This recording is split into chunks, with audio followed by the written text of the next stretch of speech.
নাহমাদুহু ওয়া নুসাল্লিমু ওয়া নুসাল্লি আলা রাসূলিল কারীম। আলহামদুলিল্লাহি রাব্বিল আলামিন। আসসালাতু ওয়াসসালামু আলা রাসূলিল কারীম। উপস্থিত সাংবাদিক ভাইরা, সর্বপ্রথমে রাব্বুল আলামিনের কাছে শুকরিয়া জ্ঞাপন করছি যে আজকে মহান রাব্বুল আলামিনের অশেষ রহমতে আমরা সম্মিলিত সমমনা জোটের আত্মপ্রকাশ করতে পেরেছি। বিশেষ করে সেখানে আমাদের সমমনা ৩৩টি রাজনৈতিক দল আমাদের সাথে ঐক্য পোষণ করেছেন এবং আমরা বিশ্বাস করি বাংলাদেশে যে সকল রাজনৈতিক দলরা ক্ষমতার নেশায় ভুগেন, বিশেষ করে ক্ষমতার নেশায় যারা ভুগেন, এক দল কিভাবে ক্ষমতায় বসবেন, আরেক দল কিভাবে ক্ষমতায় থেকে নামাবেন, এই নিয়ে যে জুলুম, হত্যা, মারামারি নিয়ে চলে। তো আমরা সেখানে শান্তিপ্রিয় একটি দেশ গঠনের জন্য সকল রাজনৈতিক দলের ঐক্যের কোনো বিকল্প নেই। আমরা সম্মিলিত জোটের আমাদের উদ্দেশ্য থাকবে যে সকল রাজনৈতিক দলগুলা দেশের উন্নয়নে কাজ করতে চায়, দেশ গড়ার কাজ করতে চায়, তাদেরকে নিয়ে আমরা ঐক্য হয়ে আমরা এই দেশ থেকে সোনার বাংলাদেশ গড়ার জন্যই আমরা কাজ করব।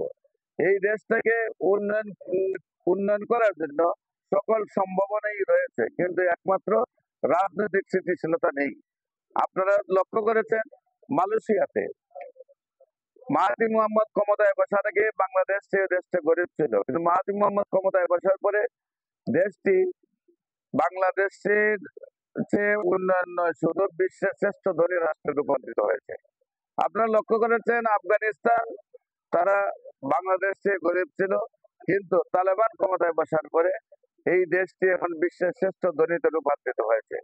আমার বাংলাদেশটাও সম্ভাবনার দেশ, উন্নয়নের সম্ভাবনা চতুর্দিকে, কিন্তু একটা জায়গায় আমরা রাজনৈতিক স্থিতিশীলতা আমরা পাচ্ছি না। আজকে একদিকে যেভাবে শেখ হাসিনার ফাঁসি দেওয়া হয়েছে, সাধারণ মানুষ যেভাবে ২০ কোটি মানুষ এই রাজনৈতিক একটি বৈষম্যহীন এবং অপরাধের শাস্তির দিয়ে এই দেশটাকে একটা কলঙ্ক মুক্ত করতে চেয়েছে, অন্যদিকে আমরা এই ২০ কোটি মানুষ ওই দিনে দেখতে পাচ্ছি আমাদের চট্টগ্রামের বন্দরটি বিদেশের হাতে তুলে দেওয়া হয়েছে। এই যে অবস্থাটা, সেইখানে কে কিভাবে ক্ষমতায় থাকবে, ক্ষমতায় থাকার জন্য কিভাবে দেশ বিক্রি করলো, না নিজেকে বিক্রি করলো, না জাতি বিক্রি করলো, তাদের কোনো এই কি নেই, যায় আসে না। তাহলে এতগুলা রক্ত আমাদের দিয়ে কি লাভ হলো? আমরা একের পর বাঙালি জাতি বারবার রক্ত দিচ্ছে, দামাল ছেলেরা নিজের তাজা রক্ত রাজপথে বিলিয়ে দিচ্ছে, কিন্তু আমরা কি পেয়েছি? আমরা এটাই, ক্ষমতার পরিবর্তন হয়েছে, দেশের জায়গায় রয়েছে সন্ত্রাসীরা, আবার আরেকটি সুন্দর একটা জায়গায় ইউনিটি হয়ে জাগ্রত হয়ে তাদের সন্ত্রাসী কার্যক্রম পরিচালনা করছে। আর দেশের যত সম্পদ আছে লুটে বাইরে নেওয়া হচ্ছে। মাহাথির মোহাম্মদ ক্ষমতায় বসে বলেছিল আমার দেশে বাইরের পণ্য প্রবেশ করতে পারবে না, আমার দেশের পণ্য আমার দেশে উৎপাদন করে ব্যবহার করতে হবে, বাইরে কোনো টাকার বিনিময়ে পণ্য যাবে না, বাইরের কোনো পণ্য মালয়েশিয়া প্রবেশ করতে হলে আমার পণ্যের সাথে বিনিময় করে প্রবেশ করতে হবে। মালয়েশিয়া যেমনি ভাবে ধনাঢ্য রাষ্ট্র হয়ে গেল, ঠিক আফগানিস্তানও বলেছিল যে ওরা যেহেতু ইসলামী রাষ্ট্র কায়েম করতে চায়, এদেরকে কেউ সহযোগিতা করবে না, এত না খাইয়ে মারা যাবে। কিন্তু তারাও বলছে যারা অন্যের কাছে হাত পাতে আল্লাহ তাদেরকে অন্যের গোলাম বানিয়ে দেয়, আর যারা নিজেকে নিজে সহযোগিতা করে আল্লাহ তাদেরকে বাদশাহী জিন্দেগি দান করে। সেই বাংলাদেশ, সেই গরিব রাষ্ট্রটি আজকে দেখা যাচ্ছে আজকে দেশের উন্নয়নে এমন অবস্থানে এসেছে, তারা বিশ্বের শ্রেষ্ঠ ধনীতে রূপান্তরিত। কিন্তু আমাদের চিন্তা চেতনা হলো ক্ষমতায় বসেই অন্য দেশ থেকে ঋণ করে। আপনি ১০০ কোটি টাকা ঋণ করলেন, তা যদি উন্নয়নের কাজে আপনি যদি যথাযথ ব্যবহার না করতে পারেন, 10% লস আসলেও বছরে ১০ কোটি টাকা লসে দাঁড়াইলো, ১০০ কোটি টাকার লস এক বছরে গিয়ে দাঁড়ায় গেল। তো 10% লস যেমন আমাদের সহ্য করা সম্ভব না, আবার অন্য রাষ্ট্রের টাকা এনে যদি 10% লাভ করেন, সরকারের এত লাভেরও দরকার নেই। আমরা যারা বাংলাদেশের মানুষরা রয়েছে, আমরা যদি কোঅপারেটিভের মাধ্যমে মালয়েশিয়ার মতো, আফগানিস্তানের মতো আমরা কোঅপারেটিভের মাধ্যমে আমরা কাজ করি, তাহলে সেই বিনিয়োগ গুলো হবে আমাদের দেশের উন্নয়নে, আর তার থেকে সরকার যে ট্যাক্স পাবে এটি সরকারের জন্য যথেষ্ট। আমরা চাই বাংলাদেশের সকল সমস্যা সমাধানের জন্য সকল রাজনৈতিক দলের ঐক্য। সেইখানে আমাদের সমমনা যত রাজনৈতিক দল রয়েছে, যারা সন্ত্রাসের জন্য নেই, যারা ক্ষমতার লাফালাফিতে নেই, যারা দেশের ক্ষতিতে নেই, তাদেরকে নিয়ে আমরা দেশের উন্নয়নে কাজ করব। আপনারা সাংবাদিক ভাইদের সকলের সহযোগিতা কামনা করছি, আপনাদের দোয়া চাচ্ছি। সম্মিলিত সমমানের জোট যেন এই দেশের প্রেমে কাজ করতে পারে, এই দেশটাকে যেন উন্নয়নের শীর্ষস্থানে নিয়ে যেতে পারে। আমি বিশ্বাস করি আমরা যদি রাজনৈতিক স্থিতিশীলতা নিয়ে আসতে পারি, মাহাতির মোহাম্মদের মতো একটি নেতা বসাতে পারি, তাহলে এই দেশটা বিশ্বের শ্রেষ্ঠ ধনী রাষ্ট্রে রূপান্তরিত হবে।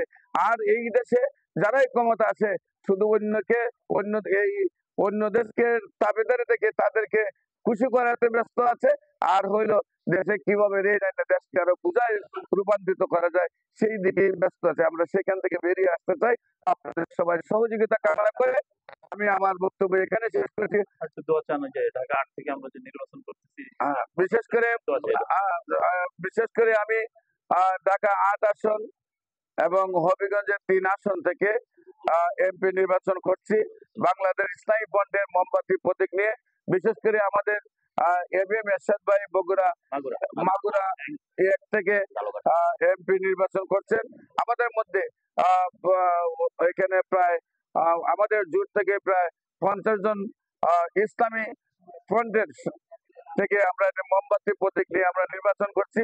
আমরা বিশ্বাস করি আল্লামা এম উদ্দিন মহোদয় এবং আল্লামা সৌম্য আব্দুল সামাদ মহোদয় বাংলাদেশ ইসলামী ফ্রন্টের যেভাবে আজকে 60 জন নেতৃত্ব দিতে, তাদের মধ্যে সন্ত্রাস নেই, মারামারি নেই, আজ পর্যন্ত কোন দল বলতে পারবে না তারা কারোর উপরে আঘাত করেছে।